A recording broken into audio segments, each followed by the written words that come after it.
When Sandeela Kanwal was 19 years old, she went to her home country of Pakistan and married her husband, Majid Latif, who was also her cousin. They had an official marriage ceremony in April 2008, again in Pakistan. When it came time to return, she returned to her home in Clayton County, Georgia, to a house she bought with her brother. Her husband, however, moved to Chicago and the pair never saw one another again. They officially separated on April 15th, and Sandeela filed for divorce on July 1st. By that time, she was already arguing with her father. Even though they lived together, the two had completely stopped talking. Rashid accused his daughter of having sexual affairs and being pregnant by someone other than her husband. In his mind, that was the only reason that could explain why she would want a divorce. The family began to restrict her movements and force her to stay in the house.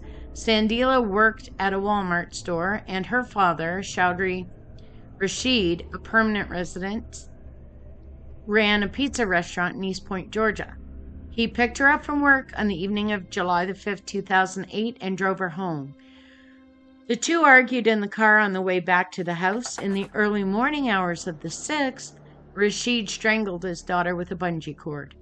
He left her in a bedroom on the second floor, burned the bungee cord, and flushed the ashes down a toilet, perhaps believing that if there was no murder weapon, he could not be tried.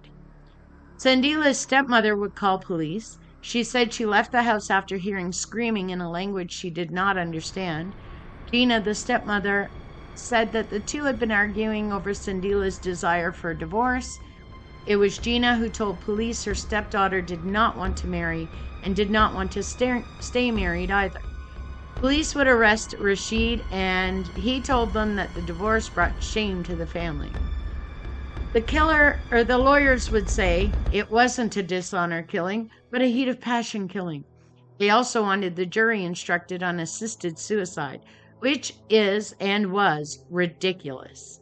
Nothing more than an attempt to minimize the serious nature of what he'd done and the life he took.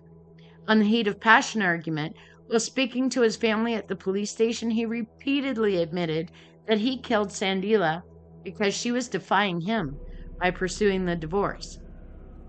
He repeatedly said she was bringing dishonor to the family, so there's that. He was convicted and sentenced to life with parole available. He appealed, but his appeal has been denied. Attempting to defend these killings as crimes of passion is only another attempt at minimizing the value of the victim and the seriousness of the offense. Rashid would say, quote, "I don't know what happened at this time because I was loving my daughter very, very much," end quote.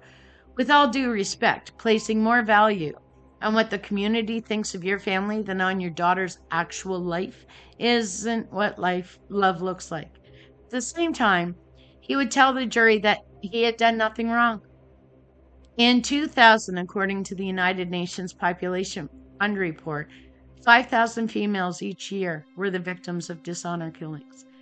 When this killing happened, a lot of media and commentators referenced Muslims and Islam in connection to the killing.